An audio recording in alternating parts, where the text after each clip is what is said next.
So maybe you're like me, maybe you're not like me. You have a nice daily driver. For me, it's my Xterra.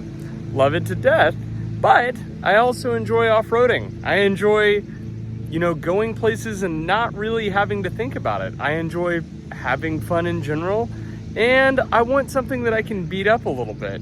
The Xterra and my wife's car don't really serve that purpose. Well, guess what? If your criteria kind of meets that, and you add on the fact that you have essentially zero budget, I may have just found the best option. I'm talking body on frame, 4-wheel drive, locker, and this may have a mild lift on it from the start, at least in terms of a puck lift style. So what can you buy for $5 grand in 2026? I want to introduce my new 2012 Nissan Xterra PRO-4X. This car was $5,000 as she sits. This is the cheapest known clean title transaction that I have seen on a Pro-4X. Specifically, this one has a manual transmission, which made finding it even more difficult. It may look decent from the outside. It's really not terrible, but it is far from great. Since purchasing it 2 days ago, I have not cleaned it yet. I have not done anything yet. In fact, in this video, you're gonna get the fun opportunity of watching my buddy Jake and I actually detail this thing in its entirety. How will it come out? How will it look? That's something I really don't know yet. I'm really hoping for the best, but God only knows how good or bad this thing is actually going to be. Talking about those blemishes on the exterior, it looks like somebody karate chopped the hood about right there. I have more gashes in that lower valence than I think I've ever seen on a car, even coming from a racetrack. The headlight may be slightly crooked, but who really cares? The hood fits perfectly. A little bit of sarcasm in that. That may or may not have hit a deer. I don't really know. As I said, this is a puck style lift on there. It's just a rough country lift up. I did check the upper control arms to see if there was any significant rub on them. I didn't see any, however, I only checked briefly. Back here, nothing too bad. The only call out I'll make is that if you actually look up here, and this is really funny, I have never actually seen paint lines, and if you can see it, there's actually a little bit of runoff from the paint. Obviously, this was resprayed at some point. Again, I've never even really seen that bad. Going to the passenger side again, this is the worst damage on the entire car. If I had to look at this and guess, I think it's just Bondo that somebody put on. And again, could be worse. I don't really care all too much if I'm being honest, but you got a little bit of cracking, could be worse, as I said, is what it is. There is a little bit of rust bubbling on the other side. This was a northern car, which if you are a Toyota enthusiast like I am, that means that there are probably significant issues with rust underneath. Somehow, Nissan figured that out better than Toyota. This is the underside. As you can see, the frame is actually extremely clean, given that it was up north in Pennsylvania for 10 years. There's no rust on the differential. The back end has a little bit right on the hitch, but aside from that, it's really in very good shape. Now, the last thing I'm going to show you on the exterior, I have never seen these tires before. They are the loudest tire that I have ever heard on a car. They are on the stock 16-inch wheel. Love the fact that these are 16s, but these are track grip MT, Thunder track grip MTs in a 34. They are very loud. I've read on the internet they're not that bad off-road, but they are hilariously loud, if I haven't already said that 10 times. As I said, being a Pro-4X, this does have the factory locker. Not too bad. Let's go on to the interior.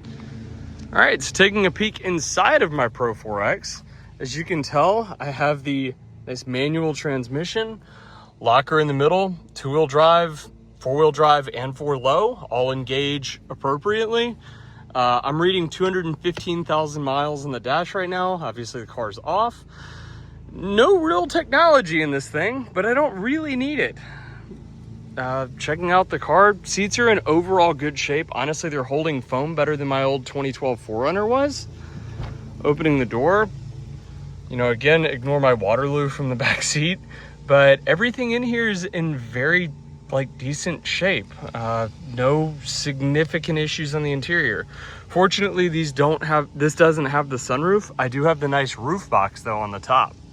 Welcome to the interior of my Nissan Xterra PRO-4X. Let's go ahead and take you through some of the fun stuff.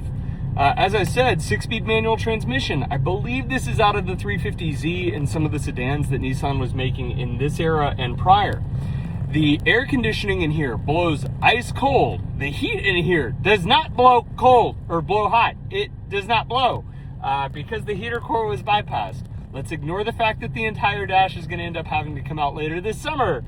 Woohoo! As far as technology in here, all the windows, locks, everything works. A couple of the things that are shocking, having come from my 2012 4Runner, is that in my 2012 Nissan Xterra, I don't have a backup camera, even in the mirror. I don't have Bluetooth. How we don't have Bluetooth in 2012, I have no idea. As you can tell, this is also a more stripped Pro-4X. I do not have leather. I do not have heated seats. This is as stripped as I think you can probably get anything with a locker in this era. I also have the original window sticker from this car. It costs $31,450 or something right in there. This was a pretty inexpensive car. Let's go ahead and take you on a quick drive in my Pro-4X. Put on my seatbelt. I don't know if I alluded to this yet. I have 2 check engine lights. Both of them are pertaining to sensor 1, bank 1, passenger side upstream oxygen sensor is out. From Rock Auto later today, I will be receiving that package, and later in this video, you'll actually see me do the install. All right, so driving this thing, I already mentioned that the clutch is pretty darn smooth. I actually have that it was done about 30,000 miles ago. It feels wonderful. The shifter in here, as I alluded to, is also very, very nice. I'm not gonna call it the same level as my my Integra, because it doesn't really compare. This is far more of a truck, and it feels as such. One thing that I will call out, this car is 16 inches shorter than my old 5th gen 4Runner. The wheelbase is shorter, however, definitely not 16 inches shorter, and somehow Nissan managed to make the backseat in here larger than my 5th gen 4Runner, making it a more usable backseat. Genuinely love that. I don't know how Toyota screwed that up so bad. Suspension noise, I am getting a little bit, but not anything horrendous, not anything I can't deal with, and not anything that I'm going to go out and spend any money on right now, because my Thunder MTs are just so good at soaking up bumps. Oh, I was going to talk about how this interior actually feels in terms of any other cars that I've driven. I've looked at FJ Cruisers. This really does not feel like an FJ Cruiser on the inside. That's what I was really expecting it to. It doesn't feel like a 4Runner. The closest thing that I can actually compare this to, and somebody will probably hate this, is going to be a Jeep Liberty or the later Patriots. For whatever reason, that's just kind of how this interior feels. It's extremely utilitarian.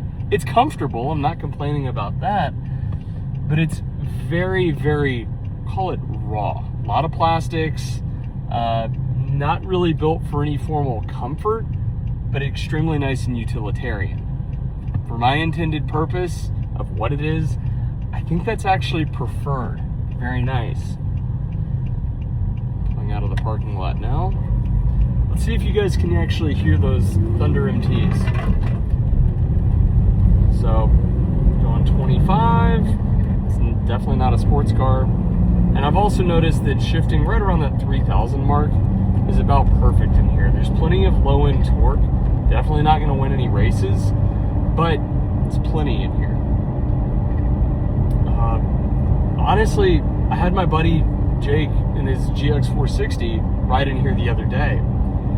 Not only did he like the transmission and some of that stuff, it's a unique character this car has, but he noted how quiet it actually is. So I mentioned it's extremely utilitarian, but it's definitely manageable.